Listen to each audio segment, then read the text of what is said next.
तो hello everyone, welcome to your study classes. तो दोस्तों, आज की इस वीडियो में हम बात करने वाले हैं क्लास 10 साइंस में 70 नंबर आपका आज की इस वीडियो से बिल्कुल पक्का होने वाला है।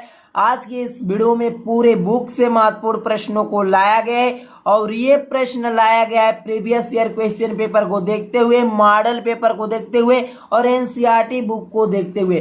मात्र 43 प्रश्नों को पढ़ लीजिए, आपको बोर्ड एग्जाम 2024 में 70 में 70 नंबर लाने से कोई बंदा नहीं रोकेगा, कोई टीचर नहीं रोकेगा, कोई एग्जामिनर आपको नहीं रोकेगा 70 में 70 लाने से। ठीक है, तो आज की इस वीडियो को आखिरी तक देखते रहिए। आज की इस वीडियो में 43 महत्वपूर्ण प्रश्नों का भंडारा है जो कि आपके बोर्ड एग्जाम में 70 में 70 दिलाने की एकदम 100% हेल्प करेगा। ठीक है, तो इस वीडियो को लाइक कर दीजिए अभी के अभी और चैनल को सब्सक्राइब कर लीजिए, साथ ही बेल आइकन के घंटी को भी हिट कर दीजिए क्योंकि आज के इस वीडियो में 43 प्रश्नों को भंडारा चलने वाला है जो कि आपके बोर्ड एग्जाम में 70 में 70 नंबर साइंस में पक्का ये सब के सब प्रश्न करवाएंगे।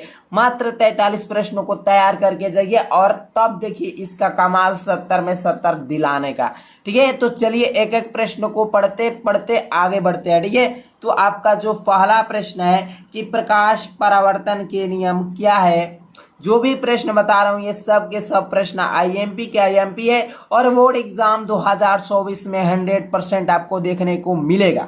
ठीक है, तो इस प्रश्नों को मिस मत कीजिए। आज की वीडियो मिस करने से आपको अंकों में घटोतरी हो जाएगी, इसलिए मैं ये नहीं चाहता हूं कि आपके साइंस में 70 में 50 नंबर है, 60 नंबर है, 70 में 65 से 70 नंबर लाने से कोई नहीं रोक सकता है। ठीक है, तो इस वीडियो को आखिरी देखते रहिए और वीडियो को लाइक करते रहिए। ठीक है, ये जो आपका पहला प्रश्न है कि प्रकाश परावर्तन के नियम क्या है, इन्हें चित्र के साथ समझाइए। ठीक है, तो इन सभी प्रश्नों का उत्तर नेक्स्ट वीडियो में आने वाली है। इस वीडियो को इतना ज्यादा से ज्यादा बच्चों में शेयर कर दीजिए और इस वीडियो को वो लाइक कर दीजिए इतना कि जो अगली वीडियो है इन सभी प्रश्नों का उत्तर तो एकदम झटाक से आ जाए। ठीक है, तो यहाँ पर देख सकते हैं आप दूसरा प्रश्न है कि एक उत्तल लेंस के सामने उसके प्रकाशिक केंद्र और फोकस के बीच एक वस्तु रखी हुई है, किरण आरेख खींचिए। इस प्रश्नों को भी तैयार कर लीजिएगा। जो भी प्रश्न बता रहा हूं उस प्रश्नों को अपने बोर्ड कॉपी पर लिखते चलिएगा क्योंकि ये सब के सब प्रश्न महत्वपूर्ण प्रश्न है। ठीक है, अब 3 नंबर प्रश्न है कि वायु के सापेक्ष किसी द्रव का क्रांतिक कोण 30 अंश है तो उस द्रव का अपवर्तनांक ज्ञात कीजिए। उस द्रव का अपवर्तनांक ज्ञात कीजिए। ठीक है, इसको भी आप नोट कर लीजिएगा। अब आगे बढ़ते हैं 4 नंबर प्रश्न पर कि दूरदृष्टि दोष किसे कहते हैं। 100% यह बोर्ड एग्जाम में आने वाला है। इनके कारण तथा निवारण चित्र सहित समझाइए। इन सभी का उत्तर नेक्स्ट वीडियो में आएगी, इसलिए ये मैंने नहीं। इस वीडियो को लाइक और शेयर ज्यादा से ज्यादा अपने दोस्तों में करते रहिए। ठीक है, और यहाँ पर 5 नंबर प्रश्न है कि निकट दृष्टि दोष किसे कहते हैं। इनके कारण तथा निवारण चित्र सहित समझाइए। दूर दृष्टि दोष और निकट दृष्टि दोष इन दोनों को तैयार कर लीजिए। और बात करते हैं 6 नंबर प्रश्न पर कि मानव नेत्र किसे कहते हैं। मानव नेत्र किसे कहते हैं तथा इनके प्रमुख भागों का भी वर्णन कीजिए। और बात करते हैं अगला प्रश्न 7 नंबर कि प्रकाश का वर्ण विक्षेपण क्या है। प्रकाश का वर्ण विक्षेपण क्या है, उदाहरण सहित इसको समझाना है। ठीक है, तो ये सातों के सातों प्रश्नों को आप क्लियर कर लीजिए, अपने कॉपी पर लिख लिए।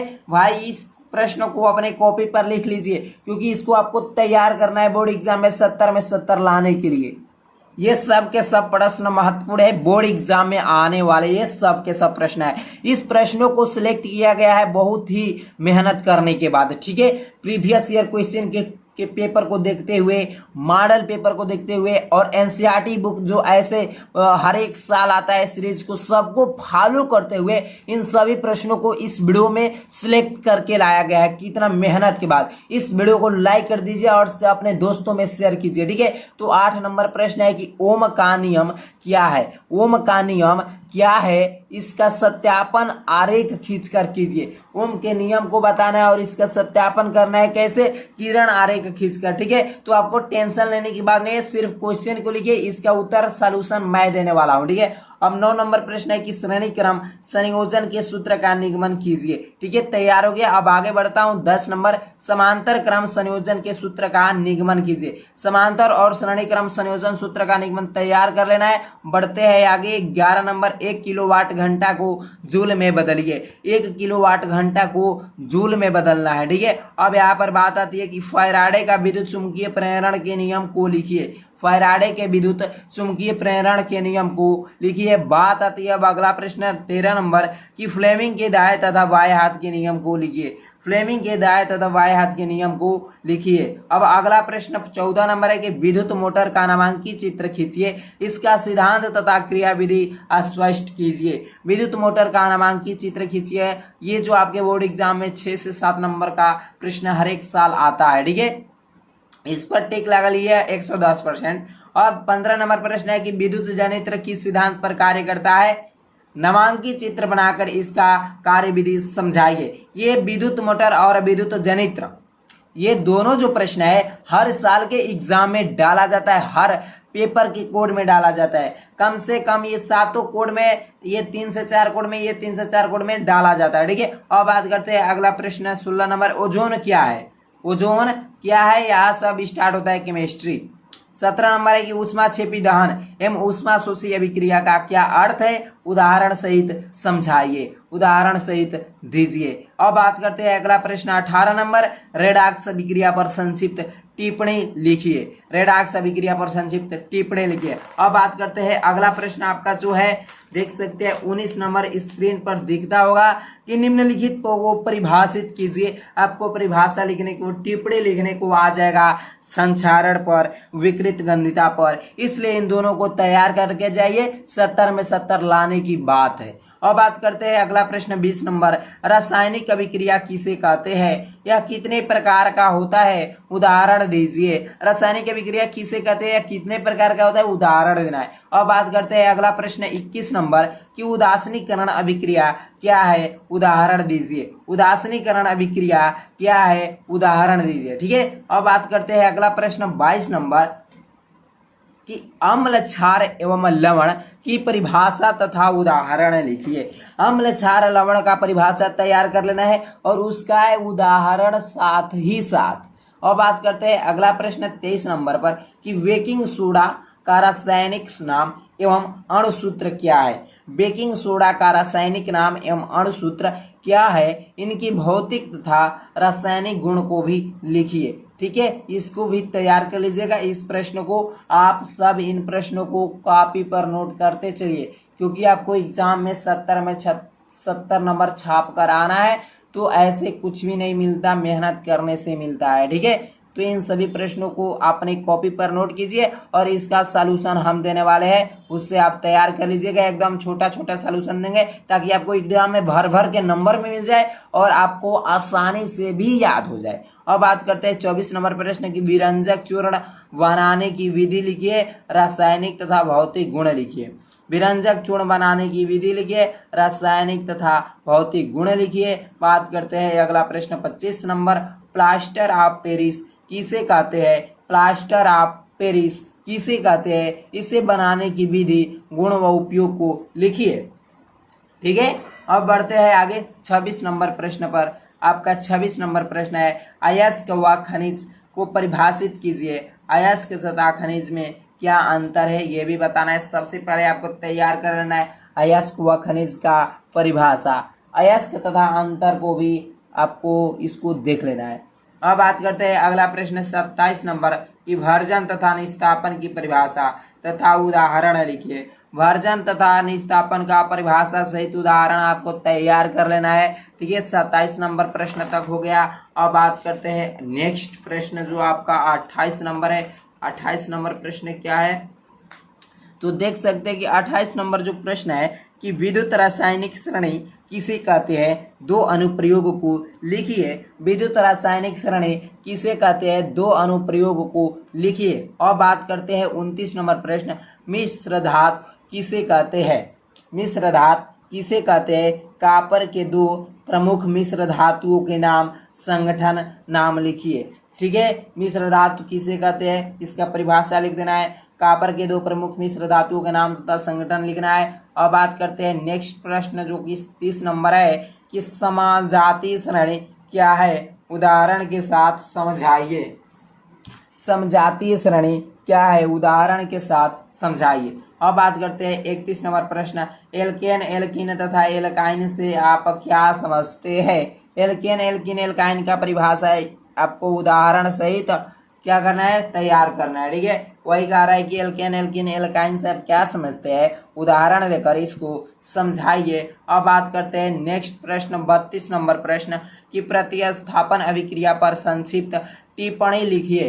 प्रतिस्थापन अभिक्रिया पर संक्षिप्त टिप्पणी लिखना है। अब बात करते हैं नेक्स्ट प्रश्न 33 नंबर, एथिल एल्कोहल से एथिलीन कैसे बनाए। एथिल एल्कोहल से एथिलीन कैसे बनाए, इन सब का उत्तर, इन सब का सलूशन एक वीडियो में मिलने वाला है। इस चैनल को सब्सक्राइब करके बेल आइकन के घंटी को हिट करके जुड़े रहे, क्योंकि इस चैनल पर आईएमपी उन सभी प्रश्नों का सलूशन किया जाता है जो प्रश्न आपके बोर्ड एग्जाम में लगातार कई वर्षों से पूछा जा रहा है और उसको 100% आने की संभावना है नेक्स्ट ईयर में। ठीक है, जैसे 2024 की अब बात कर रहे हैं तो 2024 में आने का किस प्रश्नों का 100% संभावना है, उन सभी प्रश्नों को सिलेक्ट करके लाया जाता है। ठीक है, तो इस चैनल से अभी के अभी फटाफट जुड़ जाइए और चैनल को अभी के अभी अपने दोस्तों में शेयर कीजिए और एक एक बंदे को भी जुटाइए। अब बात करते हैं नेक्स्ट प्रश्न 34 नंबर,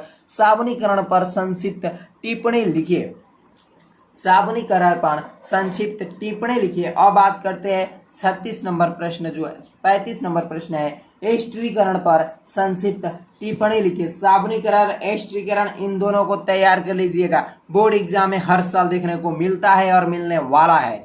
अब बात करते हैं 36 नंबर प्रश्न, आधुनिक आवर्त नियम क्या है। आधुनिक आवर्त नियम क्या है, आवर्त सारणी में कुल कितने आवर्त है। आधुनिक आवर्त नियम क्या है, आवर्त सारणी में कुल कितने आवर्त है। अब बात करते हैं 37 प्रश्न की दीर्घाकार आवर्त सारणी की 4 विशेषताएं लिखिए। दीर्घाकार आवर्त सारणी की 4 विशेषताएं लिखना है।